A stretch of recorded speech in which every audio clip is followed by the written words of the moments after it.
Good morning dear student. आज अपन जो topic start करने जा रहे हैं, जो यूनिट स्टार्ट करने जा रहे हैं वो इकोलॉजी है। ठीक है, इकोलॉजी। तो इकोलॉजी के अंदर जो अपन चैप्टर है उनमें से अपन डिस्कस कर रहे हैं। तो इसमें सबसे पहले जनरल इंट्रोडक्शन आता है इकोलॉजी का। इकोलॉजी या पारिस्थितिकी होती क्या है। तो पारिस्थितिकी की परिभाषा की सिंपली अपन बात करें तो सबसे सिंपल है कि कोई भी जीव होता है तो उसके चारों तरफ वो जिसमें वातावरण में रहता है उसके चारों तरफ जैविक और अजैविक घटक होते हैं। मतलब सजीव और निर्जीव जो भी वस्तुएं होती है, चाहे पर्यावरण की हो या किसी प्रकार की हो, चाहे भौतिक हो चाहे रासायनिक हो या कोई सजीव हो, उनके साथ उसका जो पारस्परिक संबंध है तो उसका जो वो उसमें रहता है उसके सबके साथ वो किस प्रकार के उनके संबंध है, उसी को क्या बोलते हैं, पारिस्थितिकी बोलते हैं। जैसे ये परिभाषा दी हुई है, परिभाषा अपन बात करें यहाँ पे थ्योरेटिकल है, ये पूरा ही सैद्धांतिक बेसिक है। तो इसमें अपन को परिभाषा ही विशेष तौर से ध्यान रखनी पड़ेगी। तो देखो इसमें जैसे परिभाषा दी है तो देखिए वो वैसे है जैसे मैंने बताया, किसी जीव का उसके जैविक अजैविक वातावरण के मध्य पारस्परिक संबंधों के अध्ययन को पारिस्थितिकी या इकोलॉजी कहते हैं या पारिस्थितिक विज्ञान कहते हैं। समझे?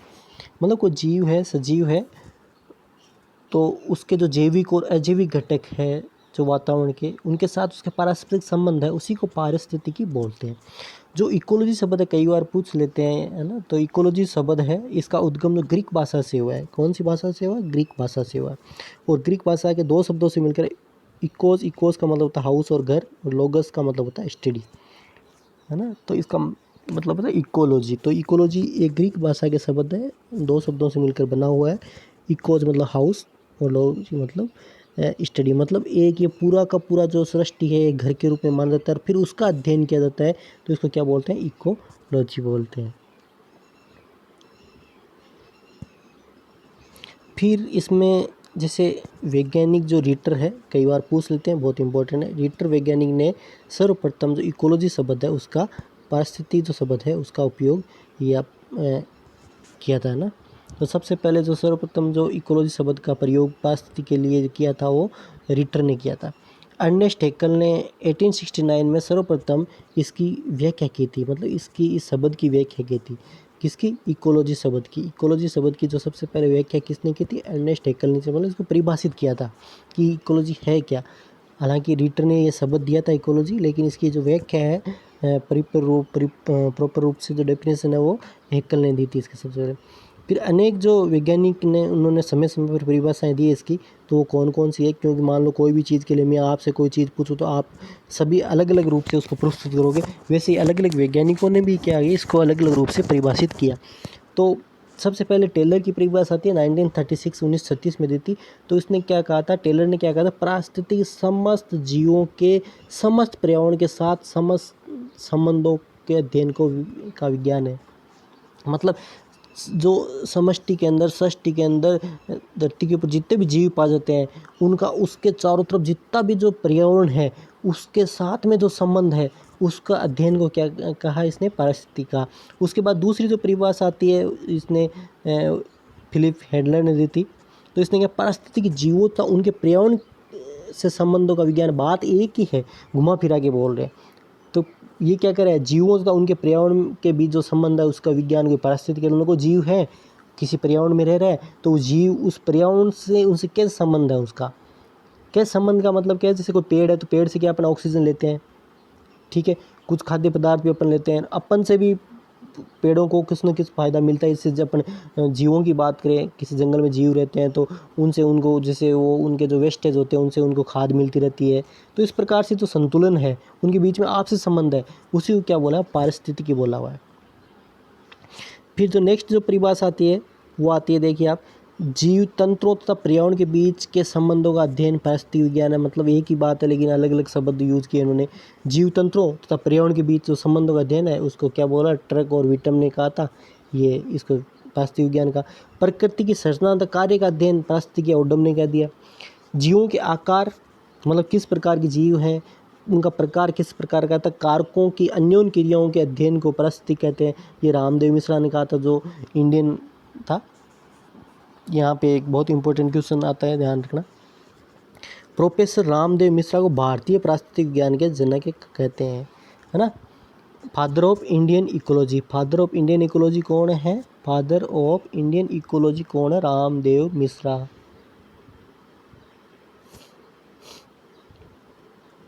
इसके बाद आता है परिस्थिति का संक्षिप्त इतिहास की बात करें, अपन हिस्ट्री की बात करें इसमें, कि भारतीय औषधि विज्ञान की बात करें तो जो गुरु चरक थे, ये पौधों के लिए वायु, मिट्टी, जल, प्रकाश तथा विभिन्न प्रकार के कारक और समय को परम आवश्यक माना था।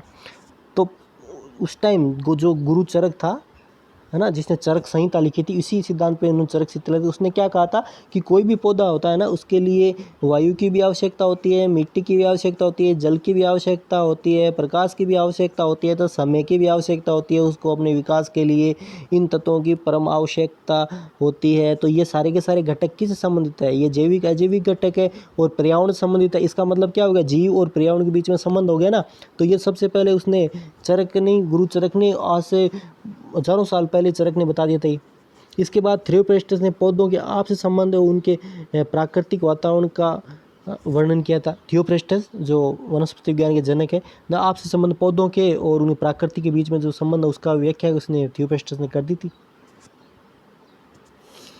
इसके बाद जो नेक्स्ट आती है हिप्पोक्रेटस, आधुनिक औषधि विज्ञान के जनक। आपको पता ही नहीं, पर्यावरण को सभी चिकित्सकों के लिए आवश्यक बताया था। पर्यावरण के ज्ञान मतलब क्या कहा? हिप्पोक्रेटस ने कहा कि जितना पर्यावरण है ना, उसका ज्ञान होना सभी चिकित्सकों के लिए आवश्यक है, तभी क्या होगा, वो एक प्रॉपर रूप से ट्रीटमेंट या दे सकते हैं। माल्थस ने जनसंख्या संबंधी आंकड़ों पर अपना निबंध लिखा था। आपको याद होगा, भूल के सकते हो, मैंने कितनी बार आपको बताया कि माल्थस ने जनसंख्या संबंधी आंकड़ों पर अपना निबंध लिखा था। और माल्थस के इसी जनसंख्या संबंधी आंकड़ों का जो लेख था, उसको पढ़कर चार्ल्स डार्विन और वेल्स था, उसने प्राकृतिक वर्णन का सिद्धांत जो उसमें, है ना, सिद्धांत दिया था। गैलोपेगस द्वीप के ऊपर पड़ा था, आपको याद हो तो, गैलोपेगस द्वीप के ऊपर वहाँ पे गया था, है ना। तो वहाँ पर इसने एक जनसंख्या संबंधी लेख पढ़ा था, वो माल्थस का ही लेख था। किसने? डार्विन ने। इसके बाद बात करते हैं सेंट हेनरी, पौधों व जंतुओं के वातावरण के अनुसार वितरण पाया जाता है। सेंट हेनरी ने क्या कहा कि पौधों और जंतुओं का जो वातावरण होता है उसके अनुसार वितरण पाया जाता है। मतलब जो कुछ पौधे होते हैं जो गर्म देशों में पाए जाते हैं वो गर्म में ही पाए जाते हैं, ठंडे वाले ठंडे में पाए जाते हैं। जो प्रजातियाँ हैं ठंडे में रह सकती है वो ठंडे में रहती है, जो गर्म प्रदेशों में रहती है गर्म प्रदेशों में। वातावरण के अनुसार उनका वितरण पाया जाता है। वॉन लिविंग द्वारा नाइट्रोजन चक्र का विचार दिया गया। उसके बाद लुइस एग्रीएगसीज द्वारा समुद्री पर्यावरण की खोज की गई थी।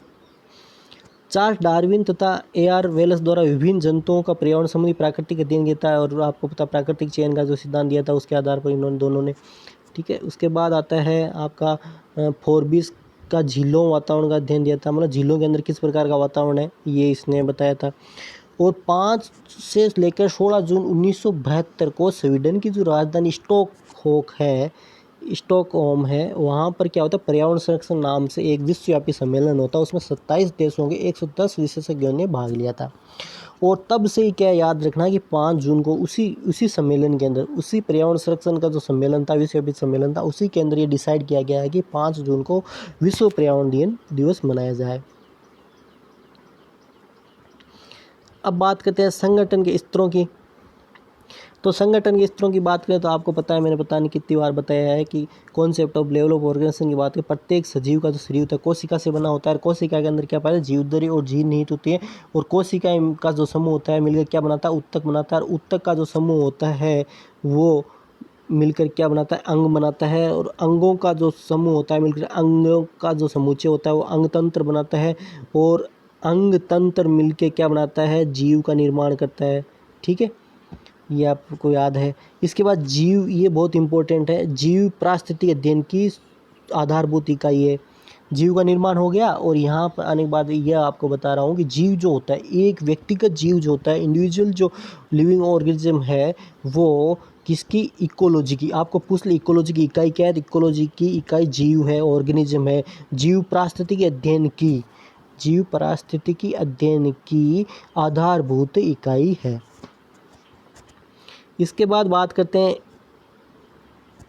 जाति के मतलब एक जाति की विशेष के जीवों का समूह जनसंख्या कहलाता है। मतलब जनसंख्या की परिभाषा दी है, मतलब एक जाति विशेष के जीवों की जो संख्या होती है, मतलब आदमी मनुष्य है तो मनुष्यों की जो संख्या है वो जनसंख्या है, मनुष्यों की जनसंख्या है।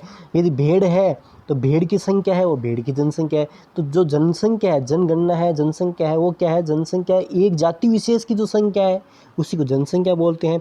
और विभिन्न जातियों की जीव संख्या किसी एक समय एक निश्चित क्षेत्र तथा स्थान विशेष में विद्वान हो तो उसे समुदाय कहते हैं। मतलब क्या होता है कि विभिन्न जातियाँ या विभिन्न जातियों की संख्या जो किसी एक समय में, ठीक है, एक समय में, मतलब देखो कि मान लो ये एक क्षेत्र है, इसके अंदर एक समय के अंदर भेड़ भी रह रही है, कुत्ता भी रह रहा है, बिल्ली भी रह रही है, मनुष्य भी रह रहा है और पक्षी भी रह रहे हैं। तो ये एक विशेष क्षेत्र में एक समय में, मतलब इस टाइम के अंदर एक समय में क्या हो रहा है, विभिन्न जो जातियों की संख्या है ना, इस निश्चित क्षेत्रफल में रह रही है। तो ये सारे मिलके क्या बने, एक समुदाय का निर्माण करते हैं, समुदाय।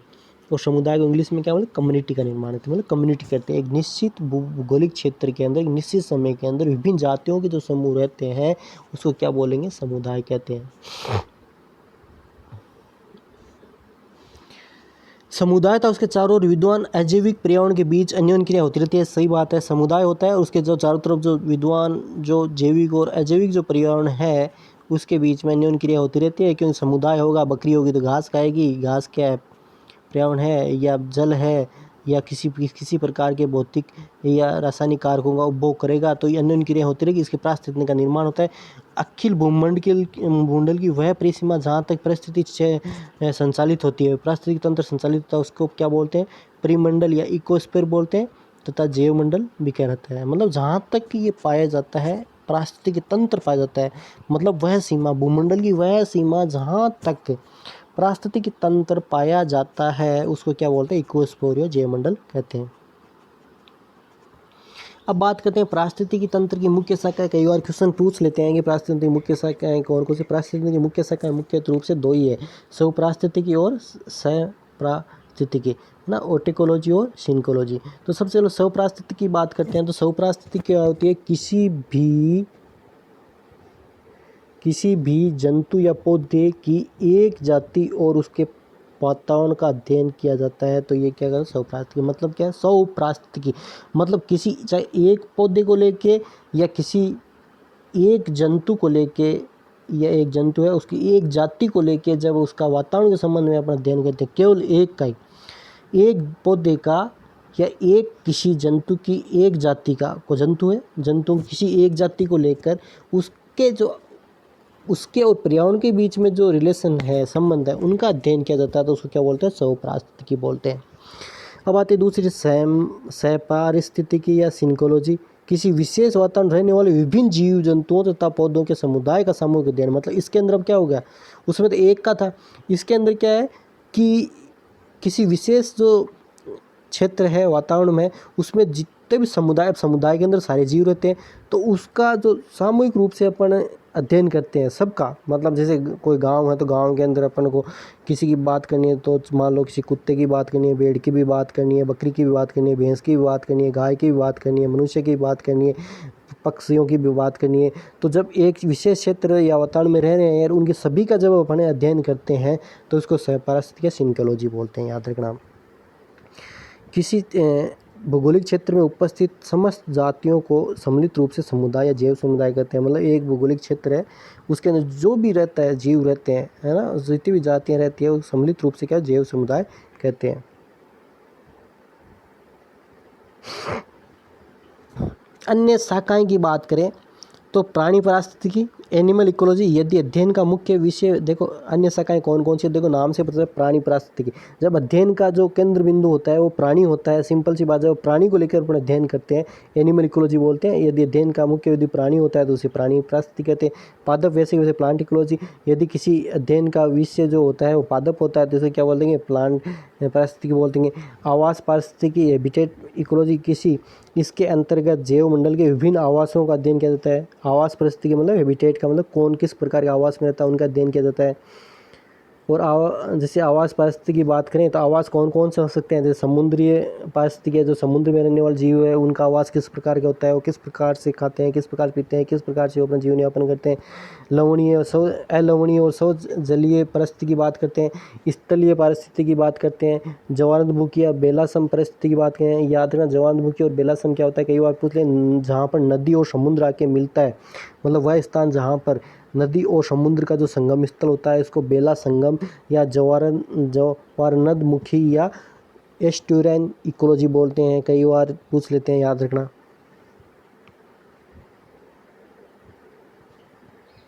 इसके बाद है परिभूगोल या जीव भूगोल। विभिन्न भौगोलिक परिस्थितियों में जीवों का वितरण का अध्ययन किया था, मतलब विभिन्न भौगोलिक स्थितियों में।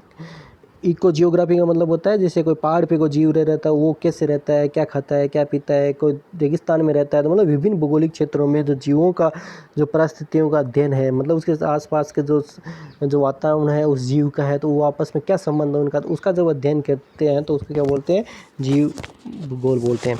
उत्पादन पारिस्थितिकी प्रोडक्ट इकोलॉजी, जीव की उत्पादन क्रियाओं तथा विभिन्न समुदायों की उत्पादन क्षमताओं का अपन अध्ययन करते हैं। विकिरण पारिस्थितिकी, जीवों के ऊपर विकिरणों का क्या फर्क पड़ता है, उसका अपने जो बात करते हैं विकिरण परिस्थिति के अंदर आ जाएगा। इसके बाद बात करते हैं मानव पारिस्थितिकी। इसके अंदर मानव पारिस्थितिकी उनकी विशेषताओं का अध्ययन करते हैं। मानव संबंधी जो अध्ययन किया था ह्यूमन इकोलॉजी, मतलब मानव का क्या विशेषता है, मानव के क्या किस प्रकार से संबंध है उसके वातावरण के प्रति, उसका जब अध्ययन करते हैं।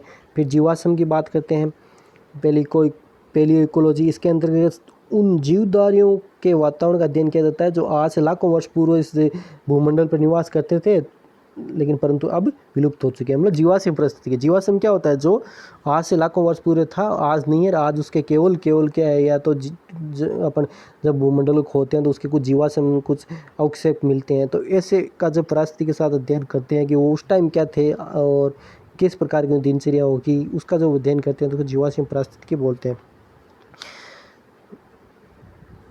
इसके नेक्स्ट बात आता है अंतरिक्ष पारिस्थितिकी, स्पेस इकोलॉजी। इसके अंतर्गत मतलब जीवों है या जीवधारियों पर अंतरिक्ष के वातावरण क्या प्रभाव हो सकता है, जो अपन मतलब कि सी है तो उसका अंतरिक्ष के जीवों के ऊपर अंतरिक्ष के वातावरण का क्या प्रभाव होता है। वैज्ञानिक इसमें रिसर्च में लगे हुए हैं कि अंतरिक्ष में किस प्रकार वातावरण है जो इनके जीवों को प्रभावित कर सके, उसको स्पेस इकोलॉजी बोलते हैं। उसके बाद आता है रासायनिक पारिस्थितिकी, नाम से ही पता चल रहा है, इसमें कोई विभेद और बात नहीं है कि अंतरिक्ष मतलब इसके अंतर्गत विभिन्न जीवधारी तो विशिष्ट रासायनिक पदार्थ का जो अनुकूलन होता है, तो उसके अध्ययन को क्या रासायनिक पारिस्थितिकी बोलते हैं।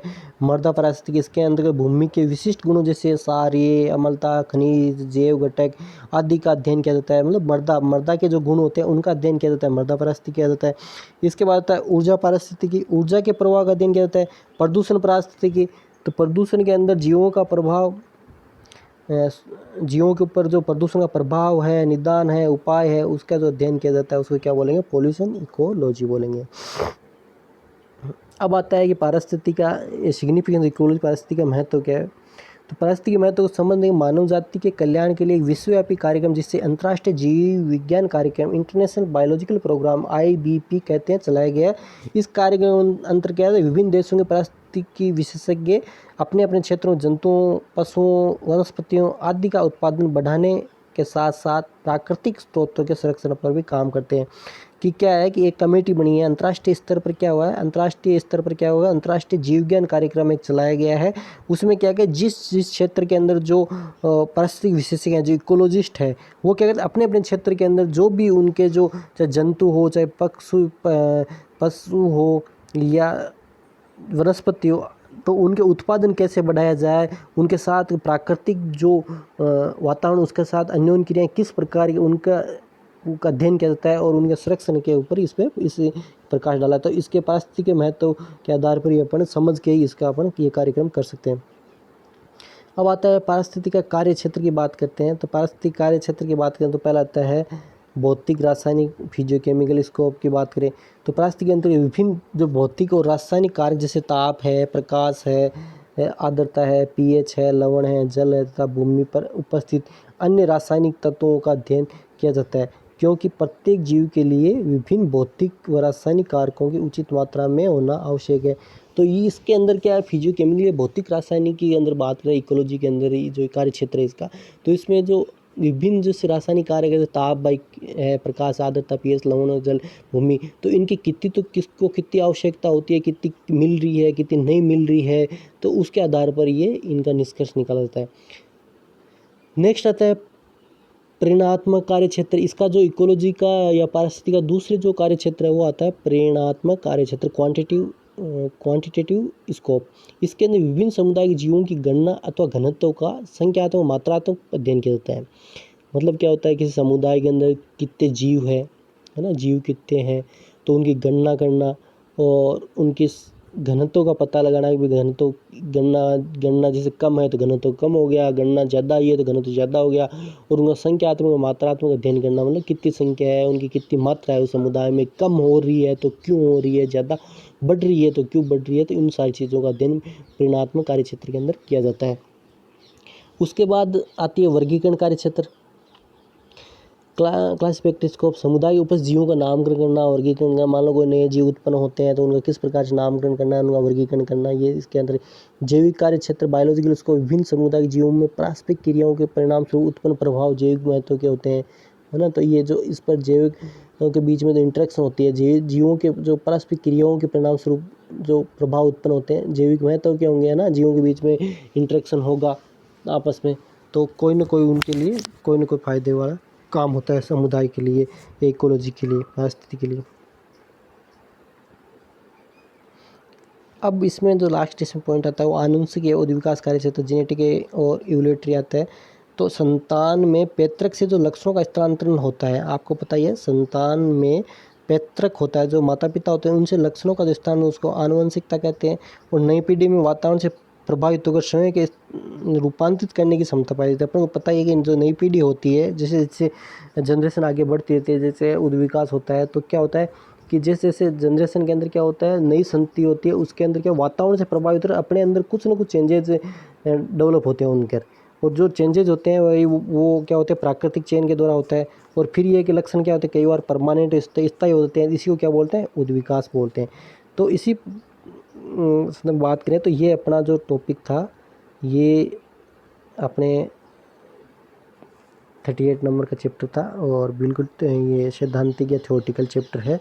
इसमें कुछ परिभाषाएं थी और इसके कुछ अपने सबसे पहले इसके पारिस्थितिक विज्ञान की या पारिस्थितिक की बात करें तो इसकी परिभाषा पढ़ी। उसके बाद विभिन्न वैज्ञानिकों की परिभाषा दी।